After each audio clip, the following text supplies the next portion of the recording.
Fala galera, bem-vindos a mais um Papo de Quarta. Olá pessoal, sejam bem-vindos a mais um Papo de Quarta. Eu sou Heitor Zerbinati e nesta edição falaremos sobre os efeitos das temperaturas extremas que estamos enfrentando nas últimas semanas sobre o nosso corpo.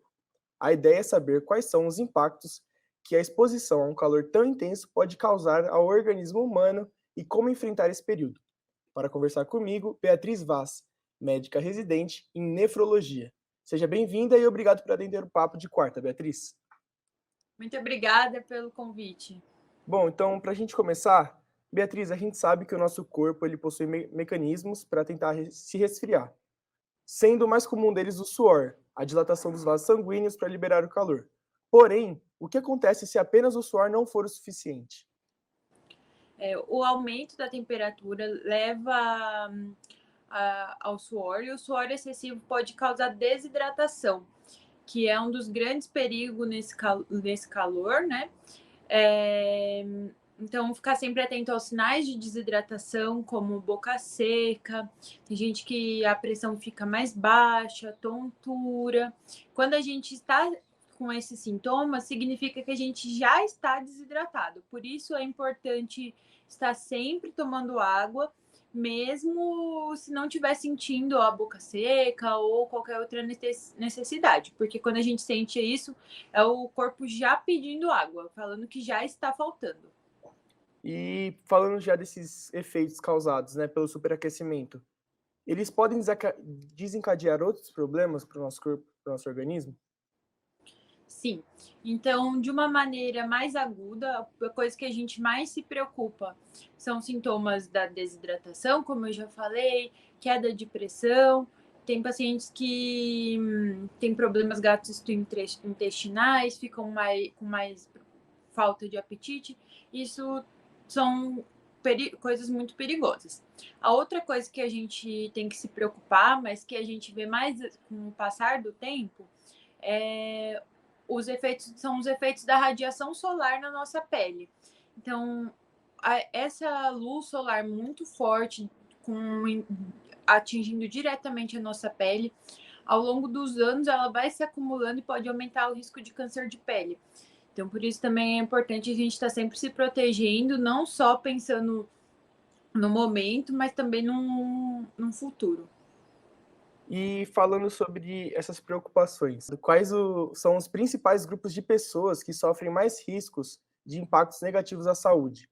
Os idosos e as crianças, né? Então, os dois extremos de idade e no geral, são os que têm mais riscos de sofrerem com esses efeitos, né?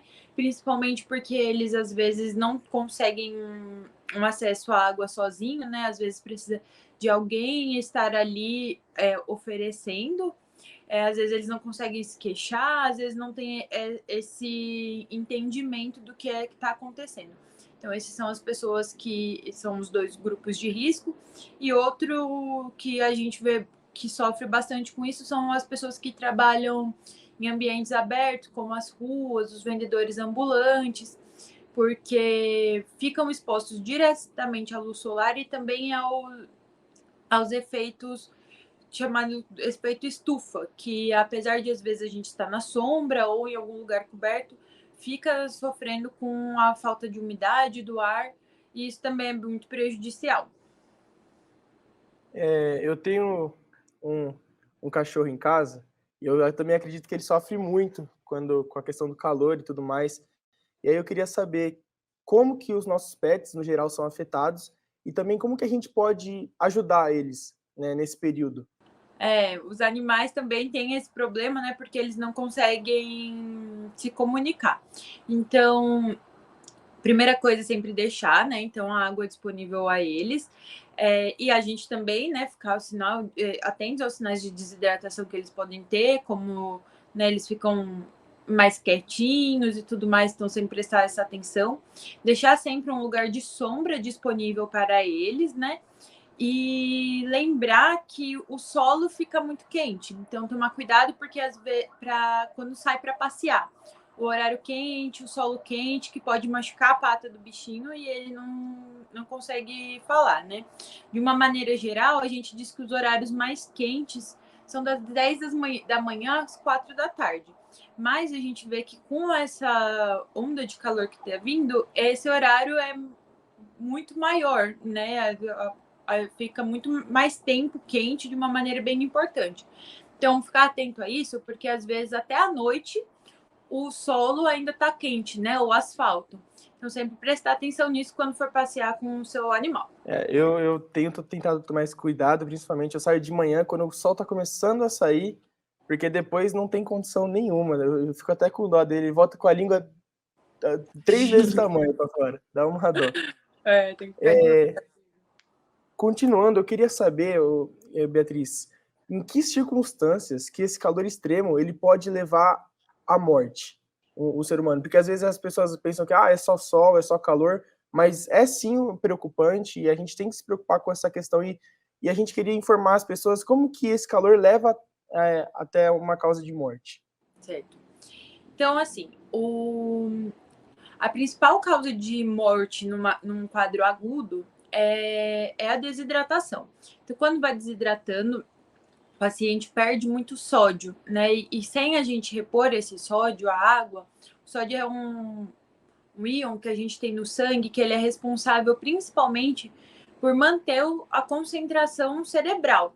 Então, com o sódio baixo, o paciente pode começa com sinais mais leves, como ter sede, mas ele pode evoluir para quadros mais graves, como confusão mental, coma e até a morte, caso esse quadro progrida e não seja revertido de uma maneira imediata.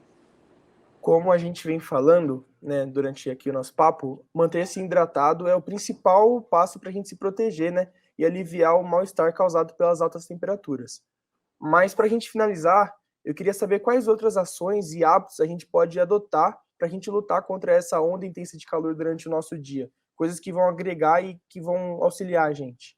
Então, primeira coisa, manter-se hidratado, sempre muito importante falar disso. Segundo, tá sempre se protegendo, não se expor dentro, né, das possibilidades diretamente à luz solar. Então, como a gente pode fazer isso? Colocar roupas frescas, tá? Roupas escuras, elas absorvem ainda mais a radiação UV e isso pode deixar o corpo ainda mais quente, com mais suor. Então, preferir sempre roupas frescas, sempre que possível estar em ambientes arejados e com sombras, uma alimentação leve, preferir frutas que já tem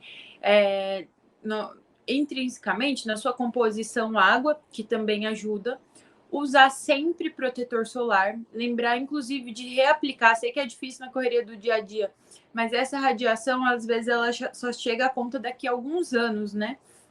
E o tipo de câncer de pele é um dos tipos mais comuns que a gente tem no Brasil.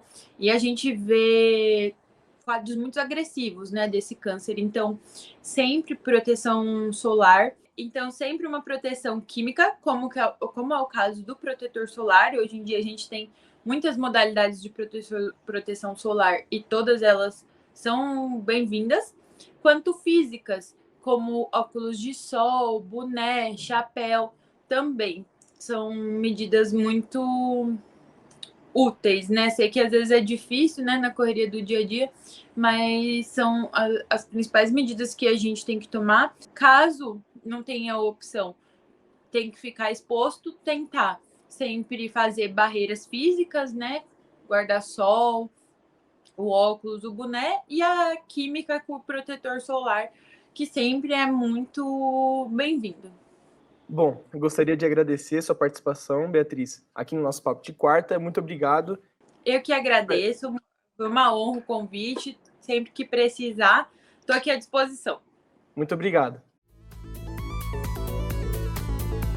E fica por aqui mais um Papo de Quarta.